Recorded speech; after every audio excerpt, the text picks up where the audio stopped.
আসসালামু আলাইকুম। আজকে আমি আমার লাগানো কিছু গাছ দেখাবো।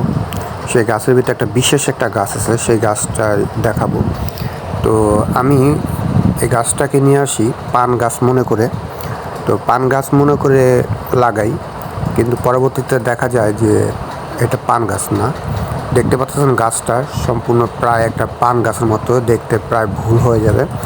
আমি অনেক সময় পান মনে করে খেয়েছি, পানের মতোই ঝাঁজ আছে, মুখ লালও হয়, কিন্তু এটা আসলে পান গাছ না, এটা হচ্ছে চুই ঝাল।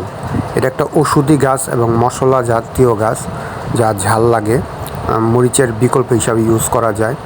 দেখতে পাচ্ছেন খুব সুন্দর গাছটা। এটার বয়স খুবই অল্প, 5 থেকে 6 মাস বয়স হয়েছে এই গাছটার। এটা 1 বছর হলে খাওয়ার উপযুক্ত হয়ে যাবে, দেখতে পাচ্ছেন। এটা এখনও মোটা হয় না, এই ডালগুলো এখনও চিকুন আছে। আমি দেখাবো এই গাছের ডালগুলো মোটা হলে খুব দামে বিক্রি করা যায়, 5 থেকে 600 টাকা চিকুন ডাল, এবং মোটাগুলো যেগুলো হয় সেটা প্রায় 1200-1500 টাকা কেজিও বিক্রি হয়। তো এটার গোড়াটিও হচ্ছে মোটা হয়। আর এই ডালগুলো দেখতেছেন প্রায় এখনও ভালো মোটা হয় নাই গা। এগুলো আপনি গরুর গোশ বা যে কোনো মাংসের মাধ্যমে এবং বড় বড় চিংড়ি মাছের মাধ্যমে খাওয়া যায়। খুব সুস্বাদু এবং ঔষধি গাছ হিসেবে ইউজ করা হয়, অনেক রোগের উপকারও আছে। আপনি দেখতে পাচ্ছেন গাছটা হয়েছে। আমার এর বয়স যখন 1 বছর হইবে তখন এটা খাওয়ার উপযুক্ত হয়ে যাবে।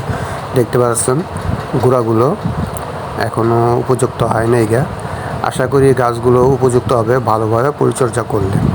তো আমি পরবর্তীতে আরও ভিডিও দেখাবো। এ পর্যন্ত আপনারা ভালো থাকবেন, সুস্থ থাকবেন। আল্লাহ হাফেজ।